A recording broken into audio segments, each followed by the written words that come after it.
नए अध्यक्ष के चयन के बाद पार्टी के लगभग 50% राष्ट्रीय महासचिवों को भी बदला जा सकता है। युवा चेहरों को संगठन में जगह देने की योजना पर भी काम हो रहा है। कुछ वरिष्ठ नेताओं को केंद्र सरकार से हटाकर संगठन में भी लाया जा सकता है। जी हाँ, यही वजह है कि आखिरकार राष्ट्रीय अध्यक्ष चुने जाने के लिए बीजेपी को इतना लंबा इंतजार क्यों करना पड़ रहा है।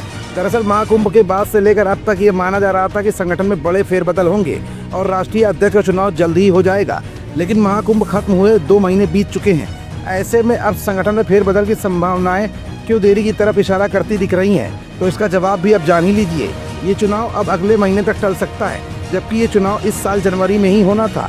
इस देरी की सबसे बड़ी वजह उत्तर प्रदेश और गुजरात में प्रदेश अध्यक्षों का चुनाव न होना बताया जा रहा है। जब तक इन 2 महत्वपूर्ण राज्यों में संगठन का नेतृत्व तय नहीं होता, तब तक राष्ट्रीय अध्यक्ष का चयन भी लटका रह सकता है। बीजेपी अध्यक्ष चुनाव के बाद पार्टी के संगठन में बड़े पैमाने पर फेरबदल भी किए जाने की संभावनाएं जताई जा रही हैं। जानकारी के मुताबिक पार्टी के सर्वोच्च निर्णायक संस्था पार्लियामेंट्री बोर्ड में भी कुछ कद्दावर नेताओं को शामिल किया जा सकता है।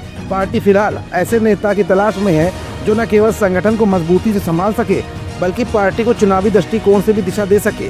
सूत्रों का कहना है कि इस बार अध्यक्ष चयन में राजनीतिक संदेश देने से ज्यादा संगठनात्मक मजबूती को प्राथमिकता दी जा रही है।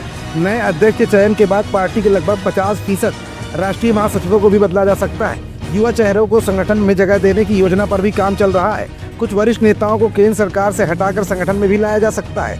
सूत्रों के मुताबिक आगामी बिहार विधानसभा चुनाव से पहले प्रधानमंत्री नरेंद्र मोदी अपने मंत्रिपरिषद में फेरबदल भी कर सकते हैं। मौजूदा मंत्रिपरिषद में 9 पद रिक्त पड़े हुए हैं। एनडीए में हाल ही में शामिल हुए सहयोगी दल AIMDMK को भी मंत्रिपरिषद में प्रतिनिधित्व मिल सकता है। कुछ इसी तरह की असमंजस की स्थिति का सामना भारतीय जनता पार्टी लगातार कर रही है, क्योंकि विश्व की सबसे बड़ी पार्टी होने के नाते संगठन को मजबूती देना और आने वाले विधानसभा चुनाव के मद्देनजर बीजेपी ये फैसला जल्दीबाजी में न होकर एक ठोस रणनीति की तरफ इशारा करता दिख रहा है और बीजेपी का शीर्ष नेतृत्व इसी अनसुलझी पहेली को सुलझाने की कोशिशों में लगा हुआ है।